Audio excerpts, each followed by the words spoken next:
Allons retrouver Paul, Emmanuel et Mario qui sont avec nous. Bonsoir à vous trois. Bonsoir. Alors, remaniement ministériel, mercredi, 14 h. Avez-vous passé la fin de semaine sur votre cellulaire? Mario, d'abord. Oui, bien, en même temps, personne ne parle de ces affaires-là vraiment. Mais moi, tout ce que j'entends, puis j'entends beaucoup de rumeurs, là, tout le monde s'essaye. Moi, je pense que ça va être plus rough que ce qu'on voit présentement. Là. C'était trop beau ce matin, là, deux ministres qui cèdent leur place. Je pense que c'est pas un portrait réel de la situation. Je pense que c'est des mouvements assez difficiles qui s'en viennent, qui vont brasser la CAQ profondément. Il y a d'autres départs à venir. Donc, moi, je pense que c'est un exercice qui... Écoute, on va essayer là, de mettre du silicone dans toutes les fissures jusqu'à la dernière minute, de ramener tout le monde de bonne humeur. Mais c'est pas beau ce que j'entends en ce moment-ci. C'est pas facile ce que j'entends en ce moment-ci. Emmanuel? Oui, parce que la réalité, c'est... De un, dans l'entourage de M. Legault, on est conscient là, que ce n'est pas un remaniement qui va tout d'un coup, tout va bien aller. Mais le but, c'est de placer dans les 8 ministères stratégiques là, des personnes qui vont donner le coup de barre nécessaire. Donc, ça veut dire rebrasser les cartes à un haut niveau. Et quand on ajoute le désir de réduire la taille du Conseil des ministres, bien, inévitablement, ça brasse beaucoup, là. Et c'est sûr qu'il y en a comme M. Lamontagne, Mme Roy, qui sont bons joueurs, qui vont dire, écoutez, ben oui, moi, je voulais partir, c'est pas grave. Puis dans les faits, il faut le rappeler, c'est supposé être ça, la coutume ou la façon honorable de faire la politique. Tu sais, tu laisses ton chef se donner les moyens de gagner la prochaine, mais c'est pas tout le monde qui est à cette enseigne-là, là. Et c'est pas tout le monde qui dit au chef et qui répond à la question « Est-ce que tu te représentes à la prochaine? » C'est pas tout le monde qui dévoile sa décision. Je le soupçonne fortement. Pour répondre à ta question, Julie, je n'ai pas passé la fin de semaine sur mon cellulaire, mais pas loin. Tu sais. Quand j'ai compris hier après-midi que les grandes manœuvres n'étaient pas commencées, que, par exemple, des gens assurément impliqués dans les manœuvres étaient à Montréal et non pas à Québec et tout ça, là, j'ai compris que c'était pas... demain, donc mardi ou mercredi, là, c'est confirmé pour mercredi. Mais pour revenir à ce que Mario soulevait, on arrive dans la phase où là, il y a des plans sur papier, mais après ça, il y a les considérants humains qui sont extrêmement difficiles. Et le premier ministre comprend parfaitement qu'il doit ébranler le marché s'il veut réussir son opération avec le remaniement, mais aussi avec le nouveau sens qu'il va donner à son gouvernement. Et le risque est énorme. D'abord, parce que pour faire de la place à des nouveaux venus, là, bon, il y en a 3 ministres actuels qui cèdent leur place, c'est correct, mais il en faudra plus que ça. Et on arrive dans des zones où c'est extrêmement difficile. Il y a des gens qui sont là depuis le départ, qui sont là depuis la période de l'ADQ, dans d'autres cas depuis la fondation de la CAQ, qui pourraient écoper. Et moi, ce que j'entends, c'est un peu la même chose que Mario, c'est que ça pourrait faire des vagues. Je ne suis pas convaincu que certaines rétrogradations seront acceptées dans le caucus. Deuxièmement, je donne un exemple, par exemple. M. Bodardel. C'est lui qui paye pour sa clique. C'est un des vieux, c'est un des loyaux dans l'équipe de François Legault. Si d'autres ne payent pas... si lui paye, si Geneviève Guilbeault ne paye pas, je veux dire, comment on va comprendre ça, là? Et donc, la loyauté n'a pas de prix ou enfin n'est pas reconnue. À géométrie variable. C'est un risque énorme. De l'autre côté, si tu t'en fais monter 2, 3, 4 des nouveaux, bien, Julie, la réalité, c'est qu'il y en a une douzaine qui vont se penser aussi bons ou sinon meilleurs que ceux qui seront promus. Alors donc, il y a le remaniement, il y a les annonces, mais il y a aussi, en fait, la gestion de l'atterrissage de tout ça. Et ce que j'entends, c'est que c'est loin d'être facile et gagné à l'avance pour eux. Il faut comprendre que c'est vraiment le remaniement de la dernière chance. C'est sûr qu'il y a plein de choses qui peuvent se passer au courant des prochaines élections, puis la campagne n'a pas lieu, puis la place de l'enjeu référendaire. Mais à l'heure où on se parle, tous ces députés regardent les sondages, regardent les statistiques et se disent « Moi, je m'en vais à l'abattoir ».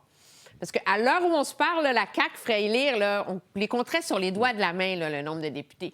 Donc, pour plusieurs d'entre eux aussi, la chance de devenir ministre, c'est la dernière chance de peut-être réussir à sauver leur siège à cause de la notoriété puis de tout ce qui vient avec.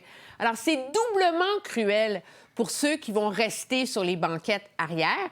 Et c'est la raison pour laquelle c'est doublement périlleux comme exercice pour M. Legault. C'est une chose de sonner la fin de la récré pour Pierre Dufour vendredi dernier, mais il ne peut pas se mettre à faire ça avec tout le monde qui va être fâché puis qui va se mettre à faire entendre son mécontentement. Alors, c'est dans moins de 48 heures. Je veux qu'on parle de ce qui s'est passé à Québec. Il y a une centaine de citoyens de Québec qui ont participé, voté pour un référendum pour que le match de football tout près se fasse sans ambiance, sans klaxon, sans animation, sans musique. Mario, je sais que tu es un amateur fidèle de football. Est-ce que ça se fait, du football sans ambiance? Ouais. Mais qu'on aime ou pas ce sport-là, ouais. On veut que les jeunes fassent du sport, on veut que les jeunes lâchent leurs écrans, s'impliquent dans des sports.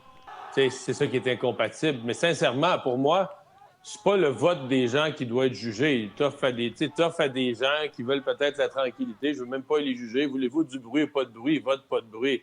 C'est l'absurdité d'une loi municipale qui donne tout à coup... Parce que là, si on se mettait à faire ça en toute matière, de dire, bien, des petits groupes et des petits quartiers, tu leur donnes le pouvoir. Voulez-vous ci? Voulez-vous tel type de commerce? Voulez-vous une garderie? Là, tout le monde va dire, ben, c'est-tu qu'ils l'établissent ailleurs? Moi, je vais à peine dans mon quartier. Ben, tu fais des référendums pour faire voter des 50, 100, 125 personnes sur ce qu'ils veulent dans leur coin de rue ou pas. Je veux dire, arrêtez ça, le développement du Québec. Alors, c'est cette loi municipale, à mon avis, qui est bien plus que le vote des gens qui doit être jugé.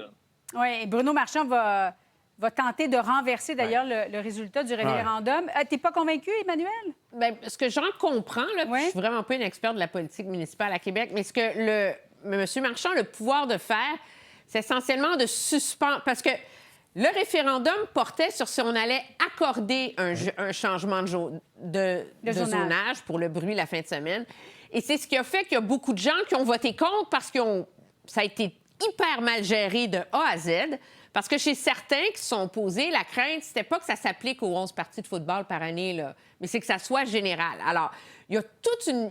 c'est comme un nœud de vipère là, d'un enjeu litigieux, mal géré par les conseillers, par la ville, etc.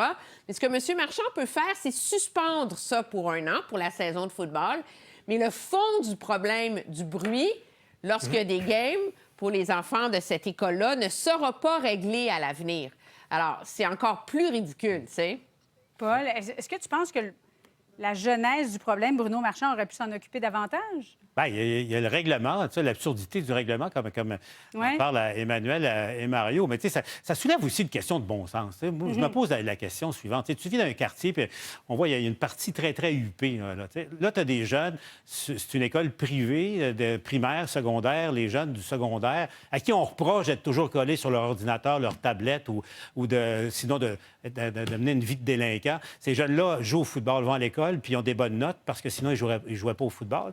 Alors, ils jouent au football. Tu sais, le football, pas d'annonceurs, pas de cris, voyons, ça fait partie, c'est un peu comme, je sais pas moi, Noël sans minuit chrétien, c'est un taureau pas de corne, je comprends pas. Puis, tu sais, c'est pas si c'était à 2 heures du matin, là, c'est le dimanche après-midi à 2 heures, puis bon, tu sais, des trucs comme ça. C'est pas comme si c'était tous les jours non plus, là, c'est quelques matchs par année, là, tu sais, le football, c'est pas une partie de cricket, là, tu sais, qui dure pendant 3 jours de temps, là, non plus. Mais ça démontre toute la rigidité, l'intolérance aussi, le nombrilisme. Le pas dans ma cour. Le pas dans ma cour.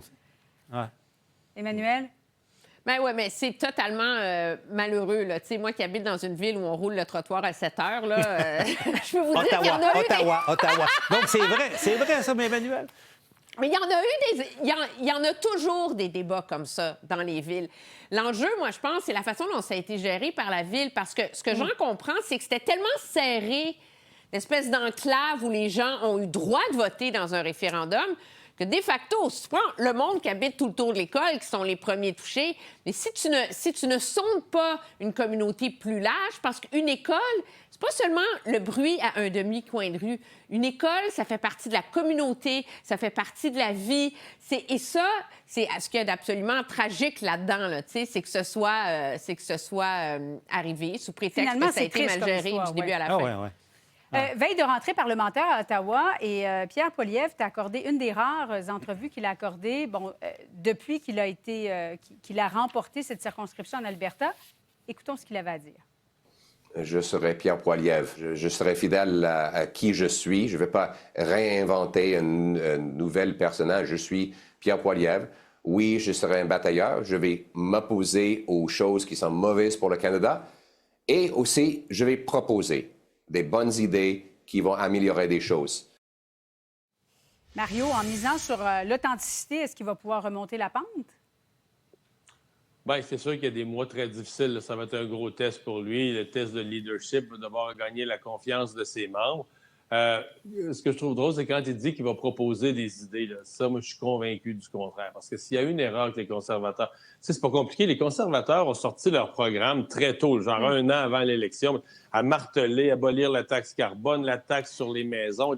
T'sais, et c'est pas compliqué. Leur programme était tellement connu, puis a tellement marché, ils les ont montés dans le plafond à 40 des sondages. Puis après ça, Mark Carney est arrivé, puis il a pris les éléments de programme un à un, il les a volés, il les a fait siens, puis il s'est fait élire là-dessus.